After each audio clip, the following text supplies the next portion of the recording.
Hey crazies, I went to EduCon this year. YouTube wanted the event to be small, so there were only like 150 creators there. I don't know the exact selection criteria, but there was a diverse sampling of creators from all over the world. Of course, you might be looking at me thinking I'm not very diverse or international. And you'd be right. Honestly, one of the only reasons I made the cut is probably because I'm one of the founders of EduCon, and I'm still very active in the group that created it. There's another vlog I posted from 4 years ago about the first time EduCon was a big event. If you want to learn more. The point is, a connection like that comes with perks. Anyway, YouTube handled all the travel arrangements for this year's event, which meant I was on a plane for the first time since 2016. I am terrified of planes. But courage isn't the absence of fear, it's being afraid and doing the thing anyway. So I got my butt on this tiny plane and flew to New York City. Thankfully, I remembered my sound dampening earmuffs. Planes are loud. Long story short, I eventually get to the hotel, which was nice. The only complaint I have with it is that the shower door didn't completely enclose the shower.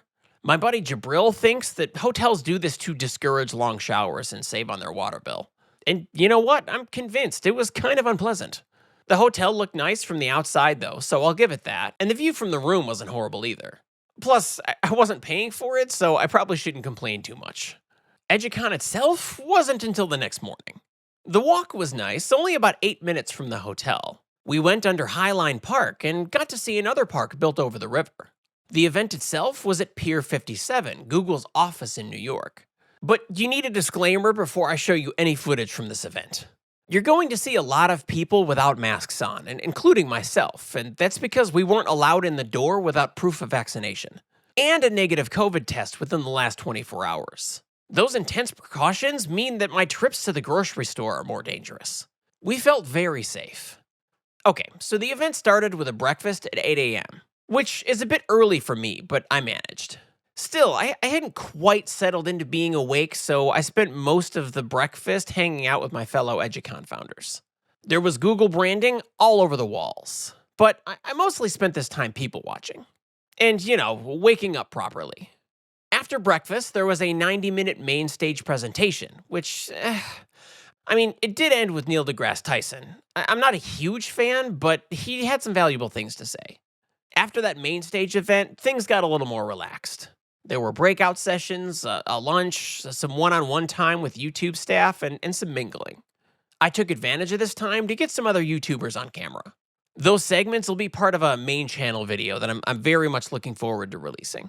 At the end of the day, we were all herded out onto a terrace, where everyone mingled some more and watched the sunset over the Hudson River. Later on, we even got to see them test the Twin Tower tribute lights. That's the event in a nutshell, but of course I have some specific opinions. Not all bad opinions, though. This is going to be nuanced. In 2019, YouTube took EduCon off our hands. Upside, we didn't have to plan the event anymore. Planning events is hard, y'all. The downside is creators aren't in charge anymore, which can make a creator event kind of feel out of touch. The main stage presentations were way over the top, but we'll get to those in a minute. Because of the pandemic, this was only the second time YouTube had run this event, and it was a huge improvement from their first 2019 event. So, while there's still room for improvement, I think we can cut them a little slack. Plus, our 2018 event was kind of a unicorn as far as events go.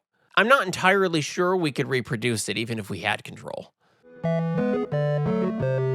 The main stage was a place for YouTube to kind of talk at us. Look at this stage. It's got corporate presentation written all over it. It was their opportunity to let us know that they're making an effort to be better and to give them an opportunity to tell us about new features that might be useful for us. We weren't actually able to film video in here. Not sure what that was about. At first, I thought it was because some of these new features were a secret. But then they announced a bunch of them in a blog post the next day, so they couldn't have been that secret. Anyway, the new features look fine. I'm excited about being able to post error corrections and clarifications. Sure, I already include them in pinned comments, but not everyone goes down there. Having them appear on top of the video at the appropriate time is going to reach more people. Now, the paid courses, I have mixed feelings about. When you put stuff behind a paywall, you have to make sure it's worth the cost. And so I don't immediately have a problem with the feature existing, I'm just concerned with how it's going to get used. The point is, that early morning main stage event was boring, but also informative. And frankly, YouTube threw a bunch of money at this event. It's perfectly reasonable for them to expect a segment of it to be focused on them. Anyone who has a problem with that is not in touch with the reality of event planning. The breakout sessions are where my major complaints lie. I don't understand how you can call a group of 60 or 70 people a breakout. In 2018, we ran a bunch of small groups in regular sized rooms, which was far better for encouraging conversation. This year, the breakouts were in large rooms and you all sat facing forward. They were like mini presentations. They were way too structured. Breakouts are supposed to be more casual, more personal. A lot of us just skipped those sessions altogether and talked in the social area instead. Or in the well-lit hallways with the weird, uncomfortable furniture. The point is, this isn't an offensive problem and it's easily fixable for next time. Maybe YouTube just misjudged what was important. It happens. Remember, it's only their second time running this event. Something great about this event was that social time was factored into the schedule. There were many opportunities for creators to just talk to each other. Now, for someone like me, socializing can be a bit of a challenge. I never know what I'm doing at these things, you know? Like, how do you insert yourself into an already happening conversation? Oh, and the small talk.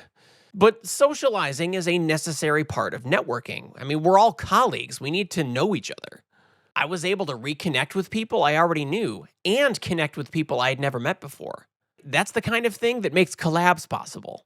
I met cool people and I made friends. Anyway, that's all I've got for now. Thanks for watching all the way through, and I'll see you down in the comments.